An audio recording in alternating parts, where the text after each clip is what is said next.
You underestimate the power of the dark side. If you will not fight, then you will meet your destiny.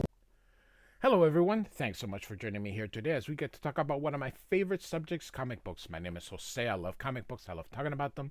I love sharing them with you. Feel free to follow me on social media if you would like. Links are in the description below. I've also posted a link to the Marvel fan site that'll give you plot synopsis and character bios for the issue we're about to look at. So, Darth Vader, #1.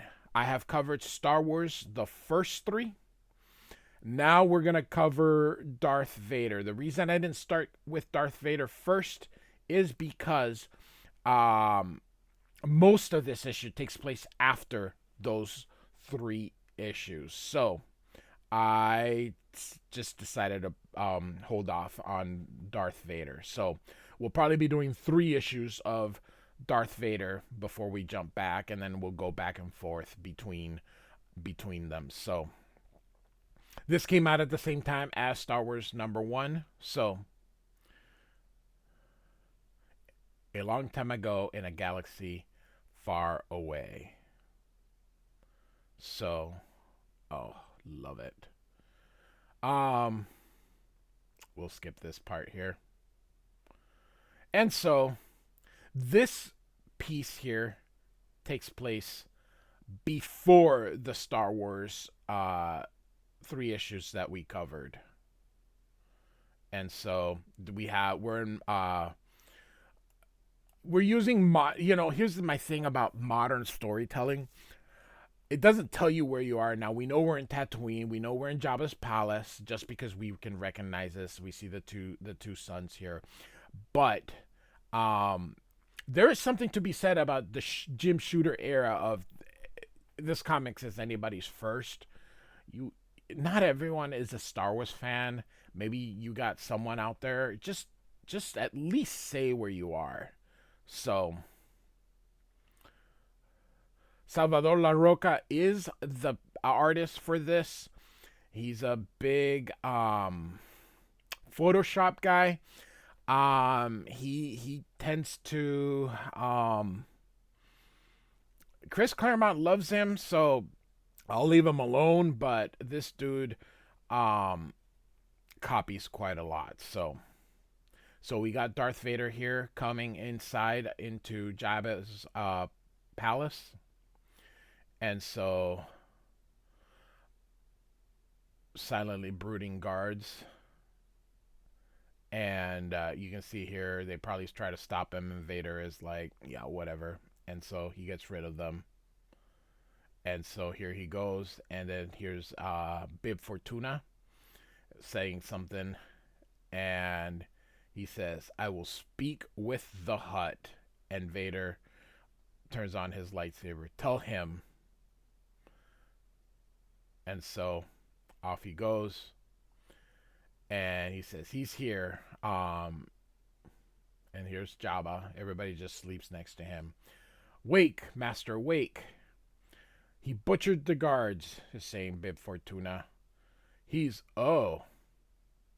And Jabba says, you arrive a day early, kill 2 of my guards, and expect me to deal with you. And of course, Vader is here. He says, I have only killed 2. Do not make me reconsider my generosity, he says. Darth Vader is a friggin' badass. I keep saying it. The way Darth Vader is portrayed since, with all the books and comic books and everything, I just don't believe that Darth Vader could have been redeemed. So he just did too much shit for there still to be good in him. That guy showed there was no good left in him, but I don't know. But regardless, as the saying goes, it is what it is. So, what can I do for the Empire, Lord Vader, says Jabba. Dismiss the audience, Hutt. And so he you can see here he gives a sign and everybody walks off. What can I do now for the Empire, Lord Vader, says Jabba.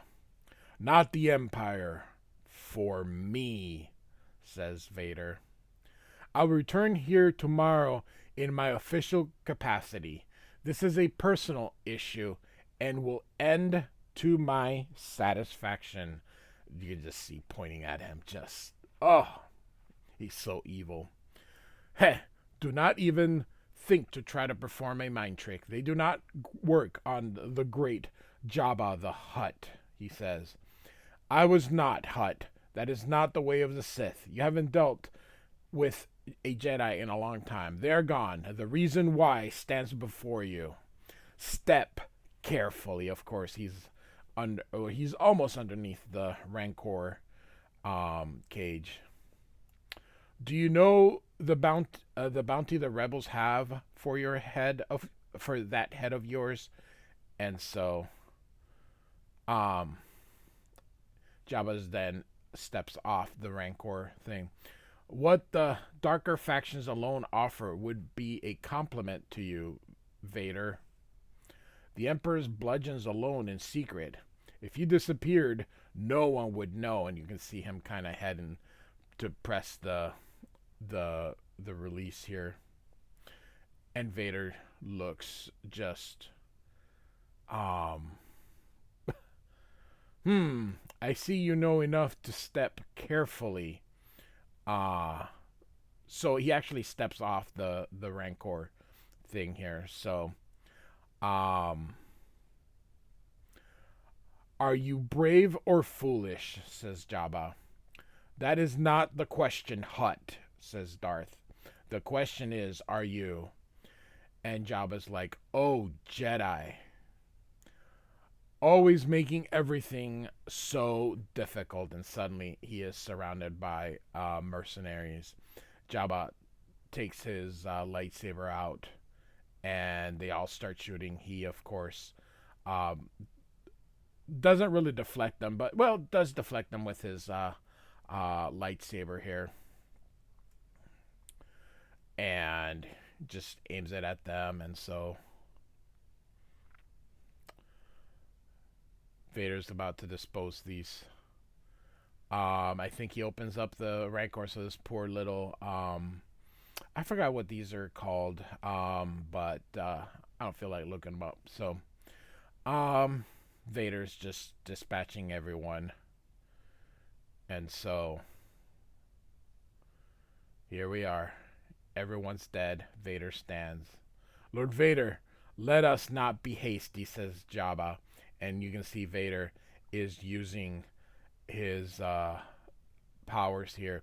You call me a Jedi. You know nothing. Mind tricks are not of the dark side, he says. Oh, so badass. And you can see he's choking Jabba. And I love how here we still see the hand. And he says, we prefer force. Do you understand? Says Vader. And Jabba's like, yes. And so he lets go. You drive a hard bargain. It is difficult not to respect that. And Vader says, better. This is what I need. So now we're going even one more time, even a day earlier. So we were before, so now we're going even further back than the 3 issues of Star Wars. So, well, Vader, explain this. What has happened now as Vader is on his knees? I just can't see Vader still being so loyal to the Emperor. I just and you'll see here that things aren't always black and white, and maybe Vader just does tread things more carefully. And he says, I arrived on Simoon 1 to begin negotiations with the Hutt envoy over securing his forces. I found it under assault by Force rebels. So, okay, maybe this part doesn't take place before. So, the rebels were posing as the envoy. I used it to infiltrate the Moon. They tortured the Overseer into revealing the base's codes, then attempted destroying the core reactor. They had a certain success. This is a considerable setback to our production. What of the overseer? I brought Agaden with me. I thought you would like to hear him yourself. And so you can see that poor guy is being tortured here. We are ensuring there is nothing he is hiding. But then be sure, Overseer Agaden will not fail us again. I love the eyes of the Emperor. So, the rebel agents troubled me. Enough of them. Let us talk of failure. So, the Overseer will not fail again. But what of you, Vader? And Vader just kind of looks. We kept the skeleton of the Republic for nearly 20 years while the Death Star was constructed. 20 years, my apprentice. All that planning is now a layer of dust orbiting around Yavin. Now we no longer have the Senate to hold order. We do not have the Death Star to force it. Our greatest weapon is gone. Our production is in ashes. We are besieged. In all these years, we have never skirted closer to disaster.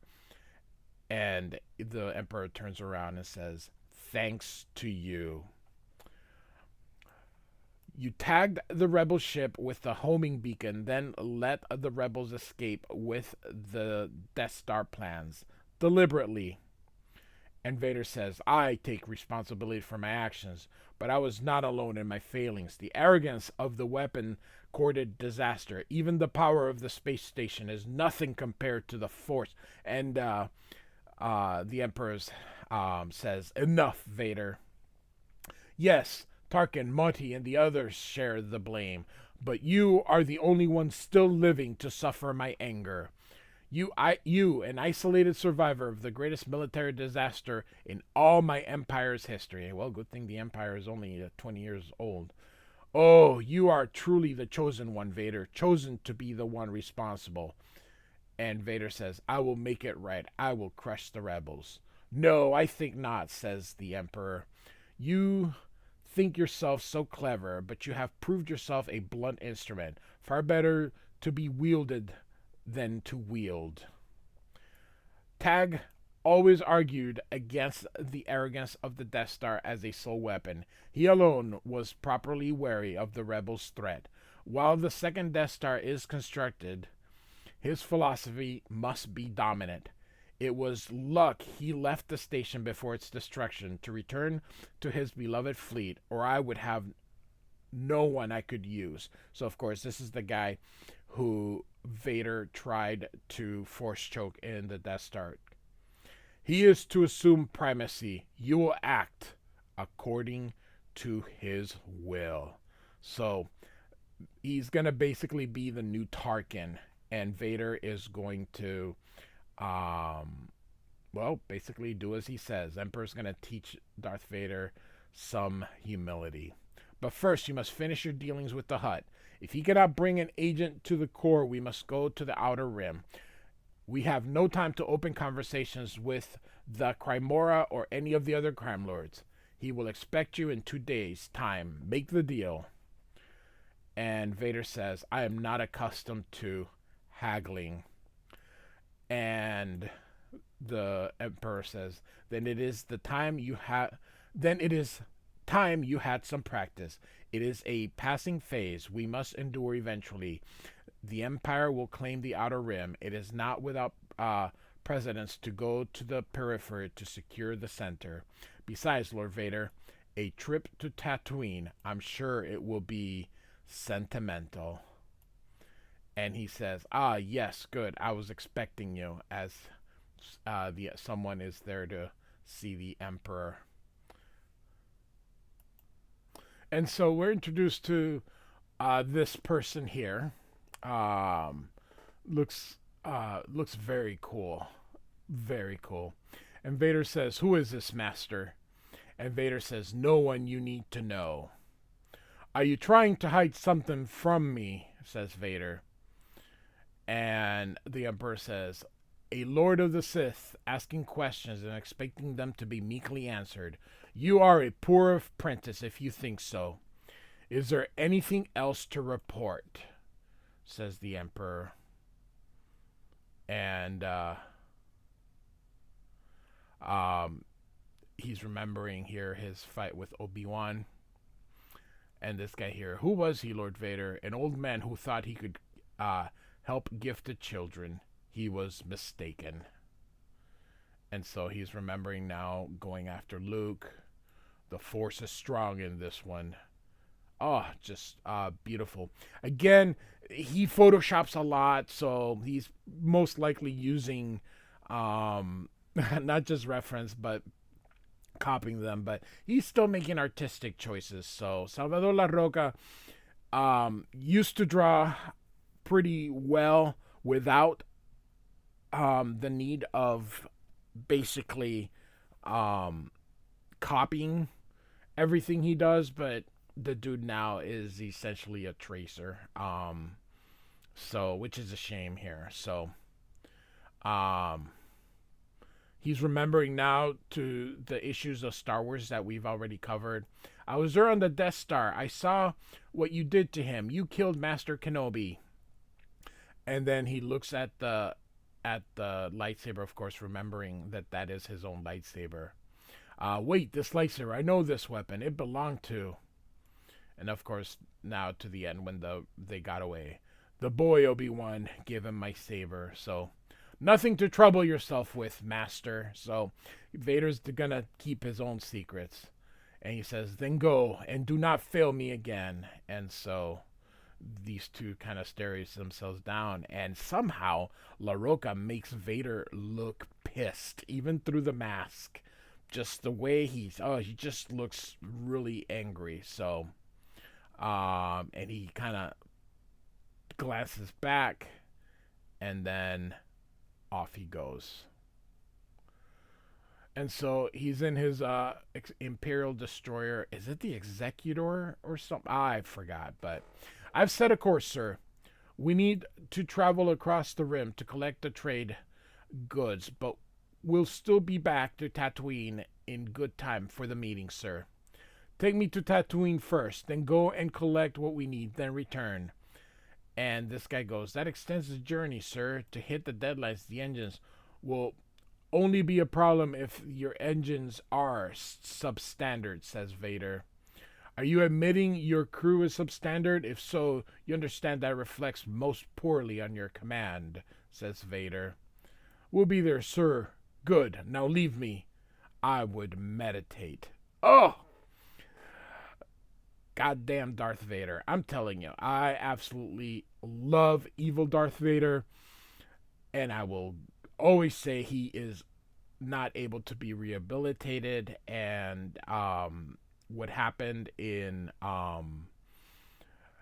Return of the Jedi is not possible because this dude had no good left in him. So we're back in Tatooine, and we know who this is, but I won't reveal it. You're the client, says whoever is in here. You can recognize the boots, and I am, and you're the best Jabba has. Are you bounty hunters up to the challenge? Says Vader. And we've got, of course, Boba Fett and Black... oh, my goodness. His name will come. But this is first appearance. So the first issue of Darth Vader is actually quite expensive because it's his first appearance. And he shows up on the TV show. So people, of course, go nuts. Every time someone appears on TV, they need to have their first appearance. So... drives this one. So, oh my gosh. Maybe they'll reveal it here. Give us the mission. You'll see, says Boba Fett. And so, Vader says, there is an X-Wing pilot. He knew an Obi-Wan Kenobi. He left this planet aboard a smuggling vessel called the Millennium Falcon. Boba says, I know that ship. Dead or alive? And Vader says, alive. I have a need of him. So, okay. Black Chrysanthemum? Black Chrysanthemum. Okay. What about Black Chrysanthemum? Girl. There is an agent. I want him traced. He is engaged in secret work for the Emperor. It is a secret I would wish to share. Bring him to me. I would have a conversation. Do not fail me. And he growls, and Boba translated, the only time I fail is if you hired me to fail. I'll get this kid. Black Chrysanthemum's guys may not have their limbs when he delivers them, but they won't get away. Good. Then let us take our start immediately. I've delayed on this planet long enough, he says. And all my present business is now concluded, as he has, of course, killed more sand people. So Darth Vader is still pissed about what they did to his mother. So that concludes Darth Vader #1. Like and subscribe, and I do thank you for listening. Goodbye.